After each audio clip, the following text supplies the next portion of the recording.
बिस्मिल्लाहिर्रहमानिर्रहीम, अस्सलाम वालेकुम। आज का हमारा टॉपिक है कन्ग्रेंस। इस टॉपिक में हम पढ़ेंगे कि कन्ग्रेंस किसको कहते हैं, कन्ग्रेंस के एग्जांपल्स क्या हैं और इसकी प्रॉपर्टीज़ क्या हैं। तो स्टार्ट करते हैं हम आज का टॉपिक। स्टार्ट करने से पहले एक छोटी सी डेफिनेशन है जो कि मॉडुलस की है। वो क्या है? In mathematics, modulus arithmetic is a system of arithmetic for integers where numbers wrap around when reaching a certain value called the modulus. Modulus जो है उसमें इंटीजर्स हैं। इंटीजर्स क्या हैं कि जो एक कुछ सर्टन वैल्यू के बाद जो है वो दोबारा वहीं से स्टार्ट हो जाते हैं। जैसा कि हमारे पास है 12 और क्लॉक इज़ मॉडुलस 12। क्लॉक को आप जानते हैं 12 आवर्स के बाद दोबारा सुइयाँ जो हैं वो वहीं से स्टार्ट कर देती हैं। जैसा कि हमारे पास बाइनरी सिस्टम है जो मॉडुलस 2 है। बाइनरी सिस्टम में 0 और 1 है। जैसे ही 2 होता है तो दोबारा 0 हो जाता है। जैसे 1 होता है, 3 होता है तो 1 हो जाता है, 4 होता है तो अगेन 0, 5 होता है तो अगेन 1, 6 होता है तो अगेन 0। तो ये रैप अराउंड हो रही है वैल्यू 0 और 1 पे। ठीक हो गया जी। सिमिलरली हमारे पास ऑक्टल सिस्टम है जो कि मॉडुलस 8 है, जो कि 8 पे जाके वैल्यूज़ जो हैं 8 के बाद दोबारा रैप अराउंड स्टार्ट कर देंगी। और जो हमारी ज़मीन है उसका मॉडुलस सूरज के गिर्द कंप्लीट करने का जो मॉडुलस है वो 365 डेज़ हैं। ठीक हो गया जी। और स्पिन करने का जो मॉडुलस है वो 24 आवर्स हैं। हम वहीं पे दोबारा मतलब 24 आवर्स के बाद दोबारा ज़मीन वहीं पे स्पिन करना स्टार्ट कर देती है। ये 365 डेज़ के बाद जो चक्कर है कंप्लीट हो जाता है, दोबारा वहीं पे घूमना शुरू हो जाता है, तो इसको हम मॉडुलस कहते हैं। ठीक हो गया जी। In integer modulus can be represented as modulus 2 is z2 is equal to 0 1। Modulus 2 में z को z2 से डिनोट करेंगे और इसमें 0 और 1 है। मॉडुलस 3 में 0 1 2 हैं। सिमिलरली मॉडुलस 4 में क्या होगा? 0 1 2 एंड 3। ठीक हो गया जी।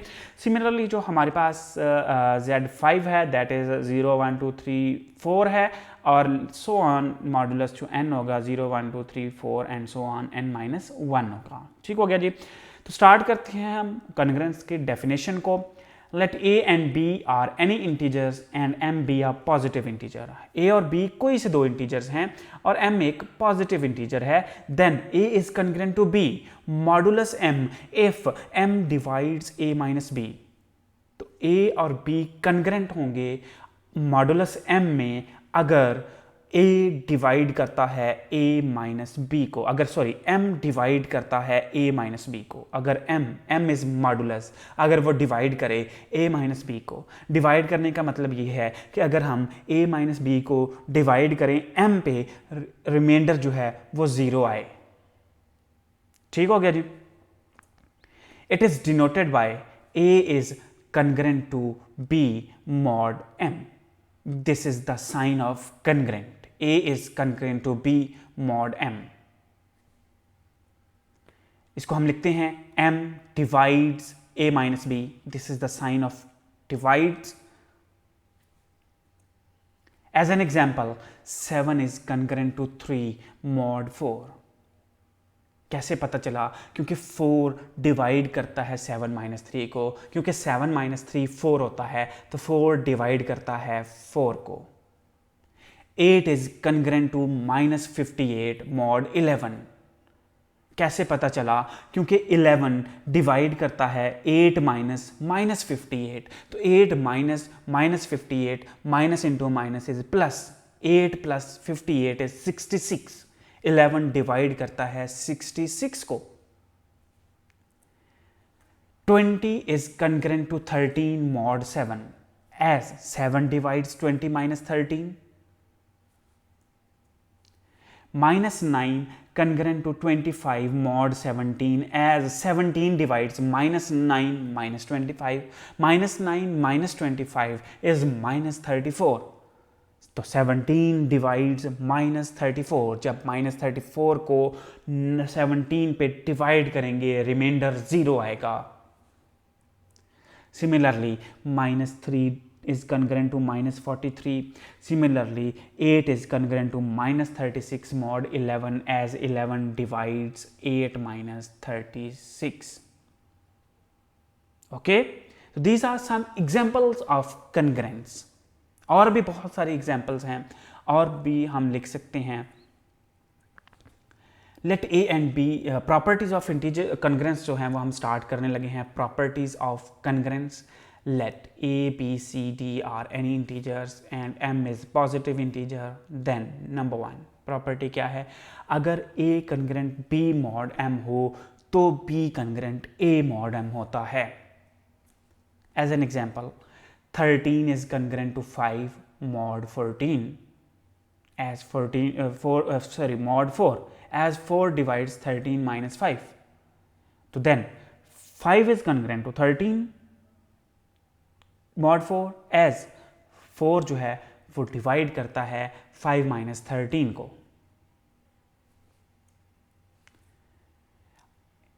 A is congruent to A mod m. एक नंबर अपने आप के congruent होगा. As an example, 9 is congruent to 9 mod 47 as 47 divides 9 minus 9. 9 minus 9 is 0. 0 और 47 is 0. Reminder is 0. रिमाइंडर 0 आएगा जब 0 को 47 पे डिवाइड करेंगे.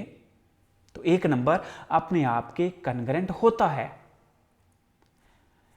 Number 3 property. If A is congruent to B mod m and B is congruent to C mod m, then A is congruent to C mod m. अगर A B के congruent हो और B C के congruent हो तो then A C के congruent होगा.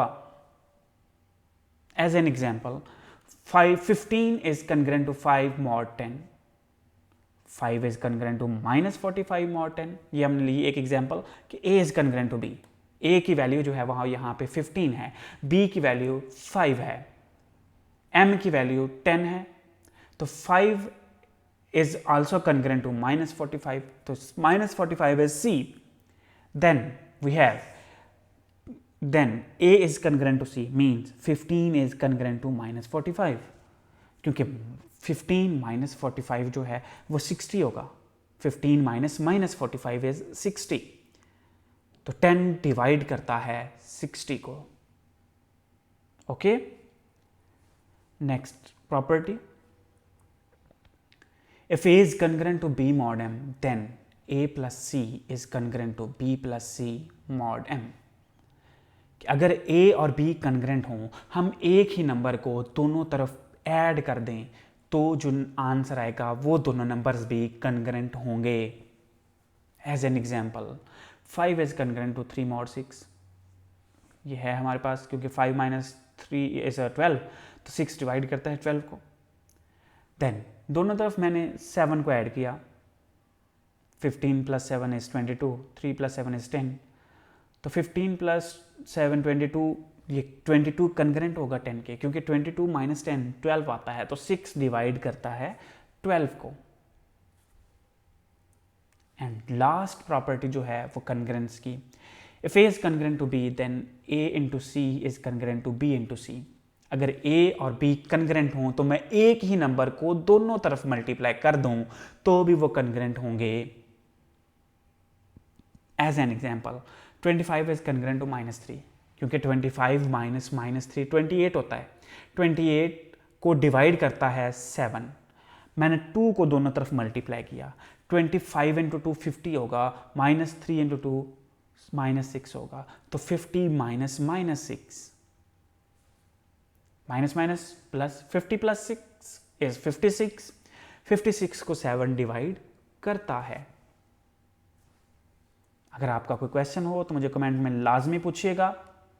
ये था जी आज का हमारा टॉपिक जिसमें हमने कन्ग्रेंस पढ़ा.